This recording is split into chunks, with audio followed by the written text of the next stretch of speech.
Hi, welcome to episode 72 of the Joy Fueled Resilient Woman podcast. I'm Dr. Phyllis, your coach.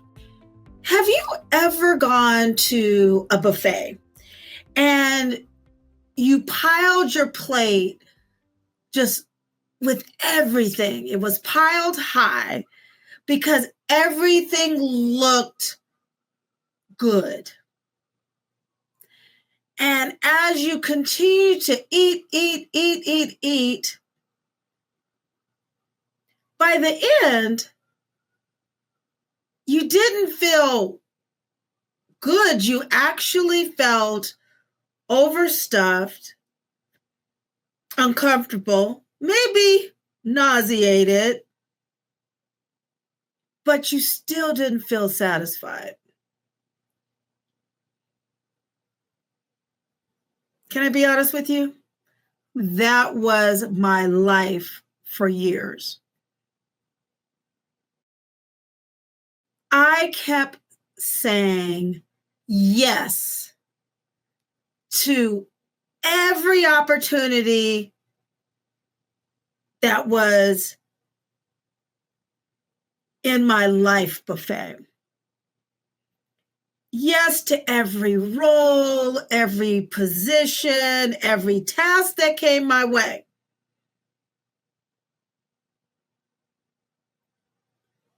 But none of it truly fulfilled me. In today's episode, we're unpacking why we keep adding more and more to our lives, why it doesn't fill the void we feel, and how we can stop the cycle and start living with intention, joy, and purpose. Let me unpack this whole concept of a buffet. And the background to it is, for many years, I had struggled with stress eating. And when I went deep, I also found one of the problems was this was the way I also approached life. Just always looking for something. There was a thirst, there was a hunger that I just was trying to find the someone, the something to satisfy. There was a void in terms of comfort and peace and joy and self-acceptance and self-validation. And I truly feel that this resonates with you.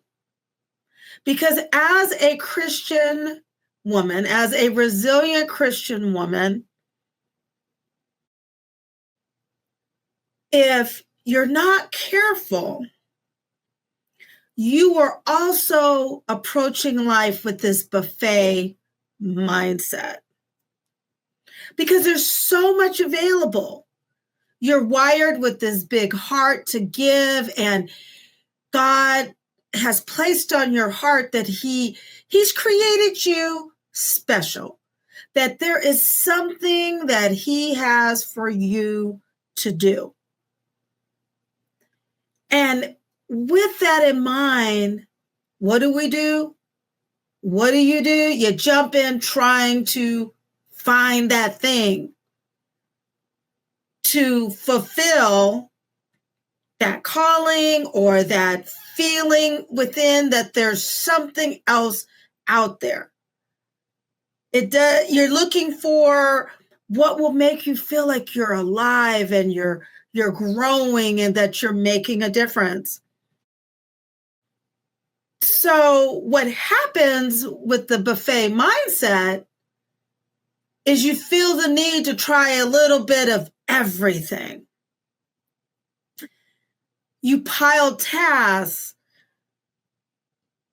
responsibilities, commitments, all onto your plate,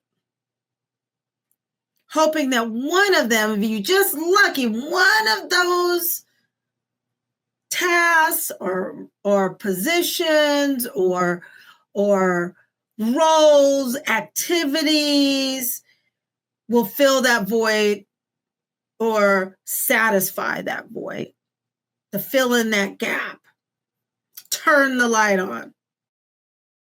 But instead, you end up feeling overstuffed, overextended, drained, yet still stuck, stagnant, and not growing. Some of the common reasons that affected my mindset and are affecting your mindset, some we've talked about before in previous episodes, but there's that fear of missing out, FOMO, the desire to please others, the people pleaser. I'm raising my hand because all those were part of my mode of operation and my mindset as well. The belief that busyness equals purpose. That wish to avoid this underlying, you want to avoid that emptiness that you feel when something's not being satisfied. That can be a rough feeling when you feel like something is missing. You know, much like that guided some of my stress eating, as I've said before in the past, because stress eating is to me a need to fill a void. And maybe you get it for a quick moment after you eat that thing, but yet you end up feeling really worse than before. And then you add guilt and shame on top of it.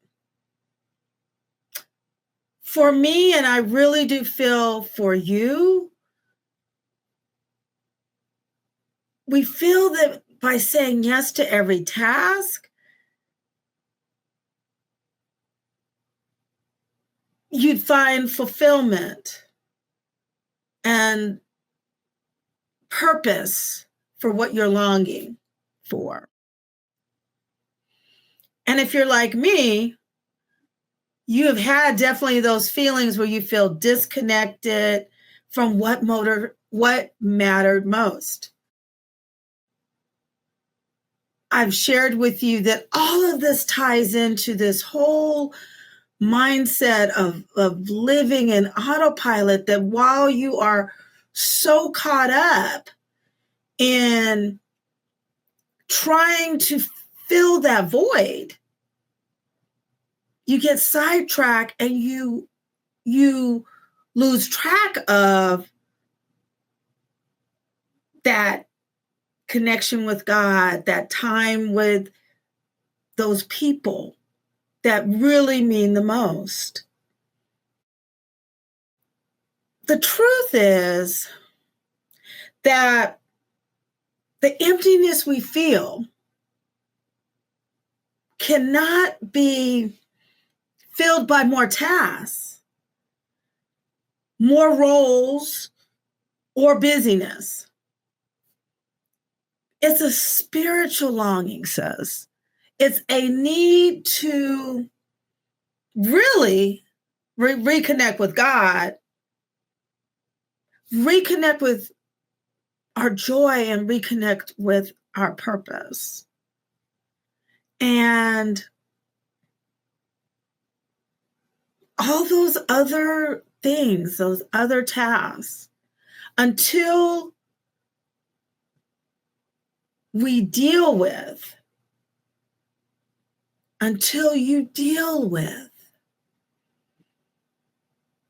getting back, reconnecting, really reconnecting with God, not just the motions of, I'm just going to say it.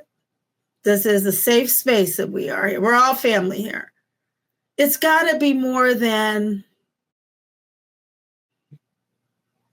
saying a quick prayer or, getting caught up in the, I call it the religiosity or the actions of being Christian, of doing things, to really making time to connect with God.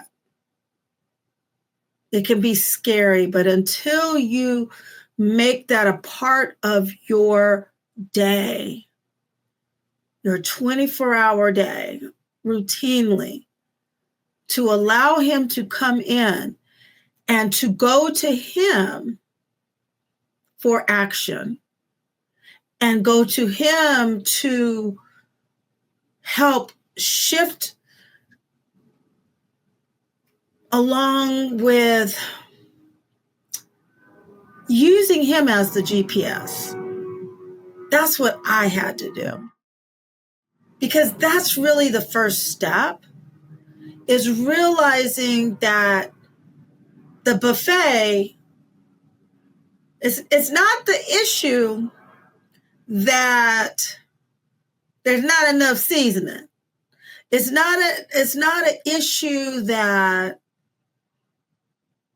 the food was too heavy. The issue is you're overfilling your plate with the wrong stuff.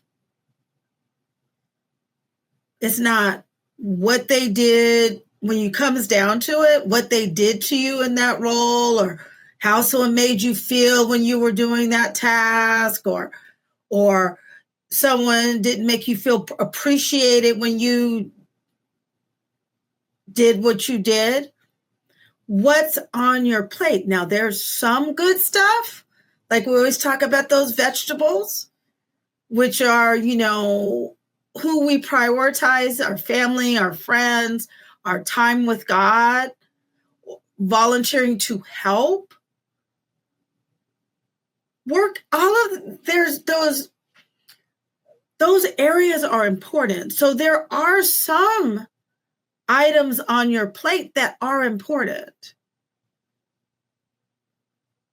Work is important in terms of enabling you to earn an income, have health insurance, to be able to provide for yourself and provide for those that are important.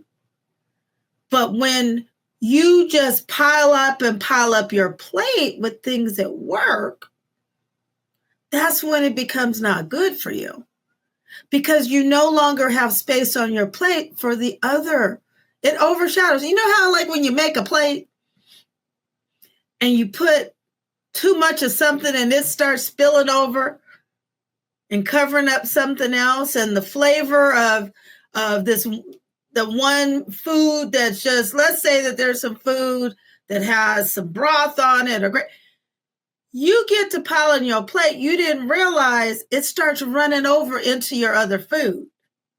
So the other food starts to take on the flavor of that. And that's what can happen when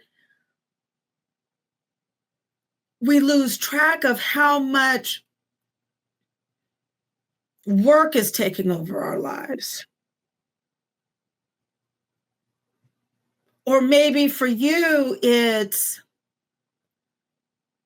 you're over volunteering in the community, or you're so wrapped up into what you're doing at church,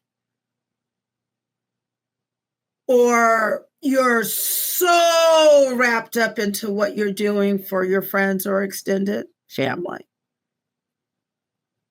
or you're so wrapped up into your kids' lives where you're trying to micromanage their lives, that spills over and starts covering up the calling that God put on your life and the purpose he has for your life and growth. So then you start saying, well, I don't have space to, I don't have space to take time and connect with God. I don't have space. I don't have the luxury to go to the doctor and take care of my own health or walk or exercise or meditate or continue my own personal education and what I need to do to continue to grow and become the person that God has created me to be. Because other stuff from your plate spilling over into that. So it's real important that you take a look at what's all on your plate.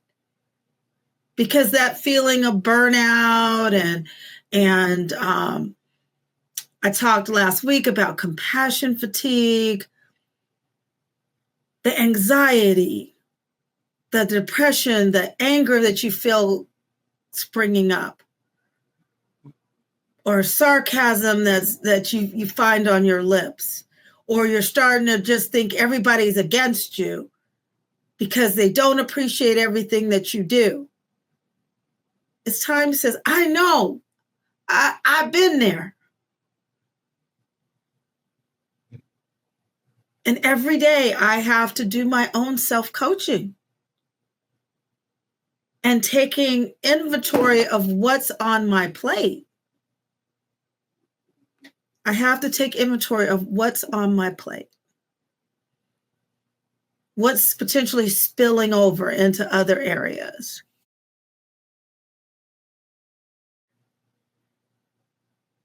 We can't fulfill the void by just putting more and more.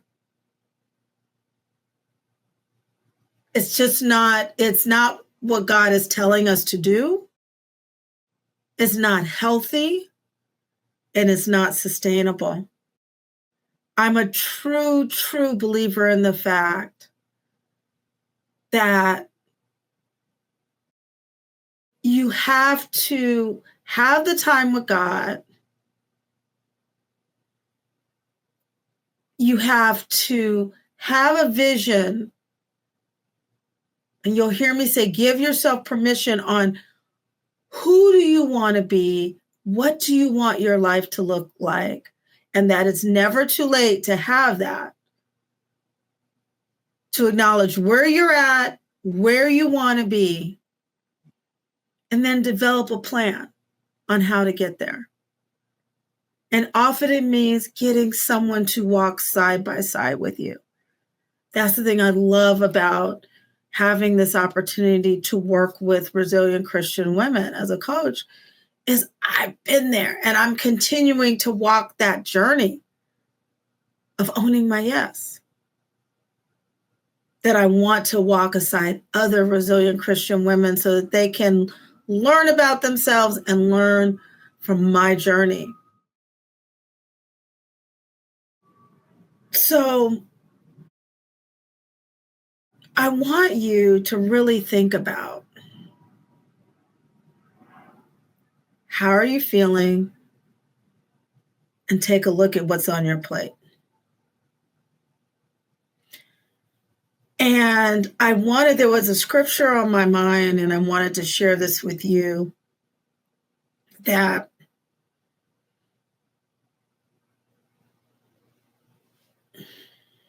Psalm 16:11 reminds us,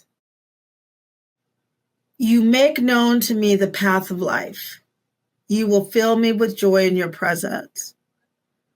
Our fulfillment comes not from more, but from being in his presence. It is just so important, sis, that you take time. And again, when we hear that, time seems like, oh my gosh, I just don't have time. But little bit just to ask God to come in. Just ask him. Because it can be scary now. It can be scary. It can be scary. And dealing with that whole fear of missing out and saying no. But I want you to turn that around into not just about what to say no to. It's about owning your yes, owning and giving yourself permission of what you add on your plate, because there are some things you just are they're just what you have to do. There's certain basic things you have to do, and for your family, there's certain responsibilities. They're just an automatic yes. There's certain things you have to do for potentially extended family. There's things you have to do at work.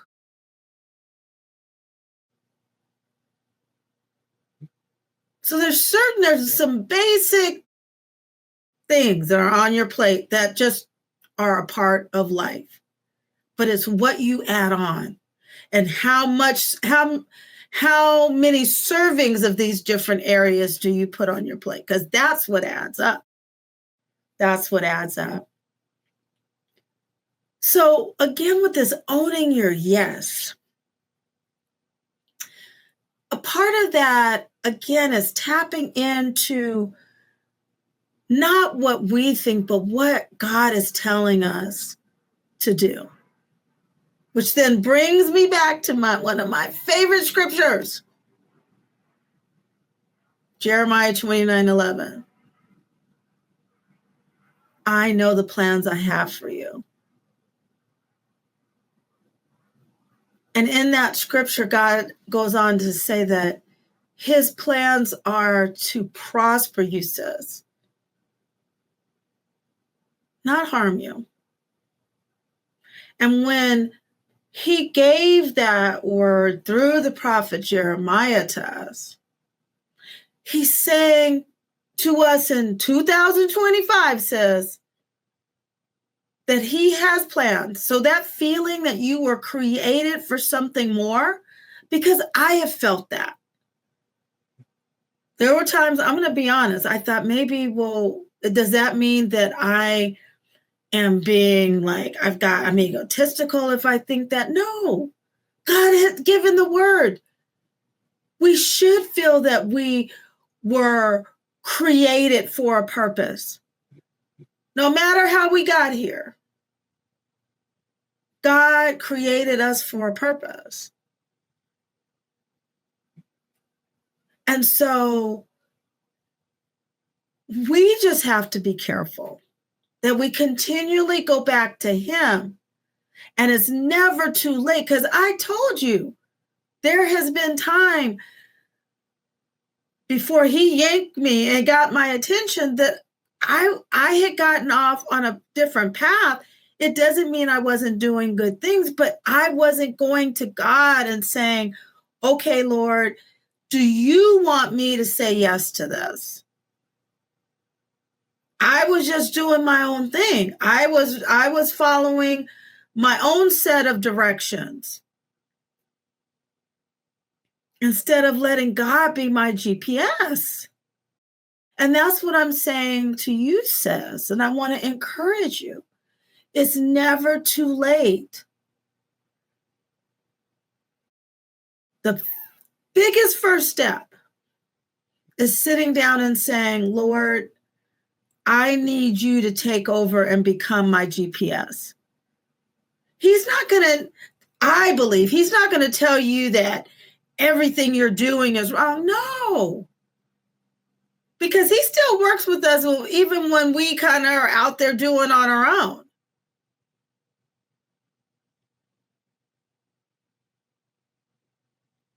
But we have to get with him so he can, give us the courage to own our yes. And then you want to surround yourself with some people who get where you're at with your journey and are there to help support you.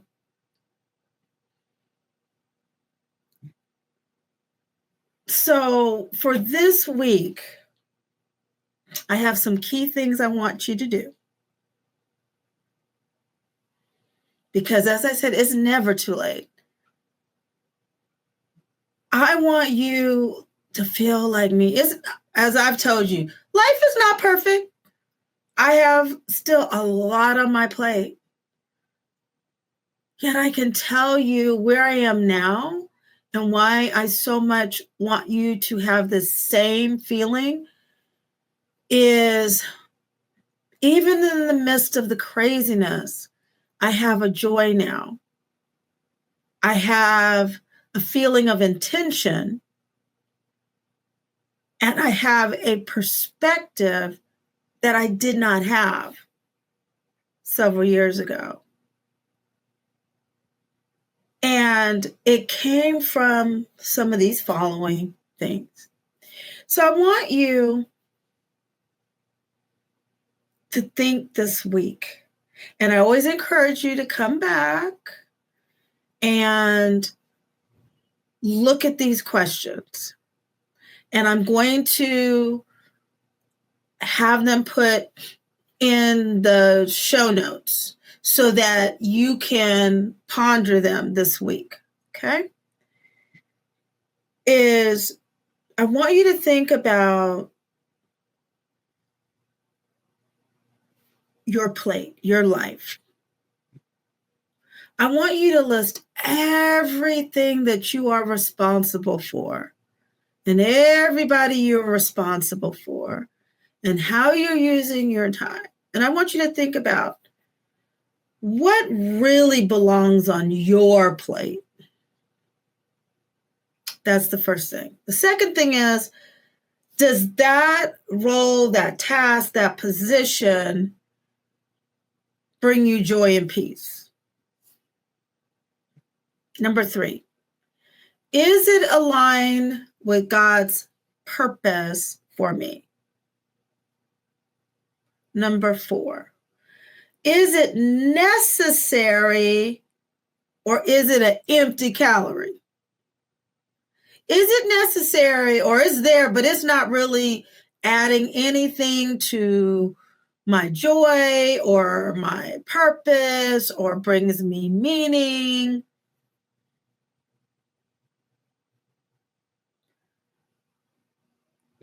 Is it necessary? I said that, but maybe I need to say it again. For some reason, the Holy Spirit told me to read it again. Is it necessary or is it an empty calorie? And number 4, I think I'm getting these ordered right. I get so excited, you know. Am I saying yes out of fear or obligation?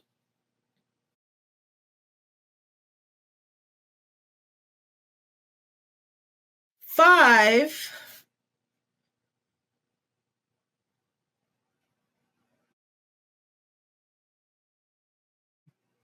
is to think about what would it take to take it off my plate. Now, you're probably like, Dr. Phyllis, how am I going to do that? As they like to say in church, I'm glad you asked. Sis, I will continue to recommend that you take time. I'm a believer in journaling. I'm a believer in taking time while you're sipping that coffee or tea or your smoothie or whatever it is take time before everyone gets up in the morning or after everyone goes to bed at night, because I believe in the importance of transitions. Just by creating transitions in your day helps you run the marathon. That's my belief of life. Is I want you to spend time in prayer and reflection, clarify your priorities and values, and I want you to start practicing saying no without guilt. And a way is to focus on present and intention, but not perfection. So I know that's a lot. This is not something meant for you to do just one night. But over the next week, I want you to think about it. And if you would like some help, please, I would love for you to connect with me. I'm on most major social media platforms. I'm also on LinkedIn. And my new upgraded website will be coming out in a little bit. So I'm excited about that. It'll be an additional way for us to connect. And I will also have the team put in the show notes how you can schedule a 30-minute free discovery call with me. And we can together see if we would be a great fit for me to work with you.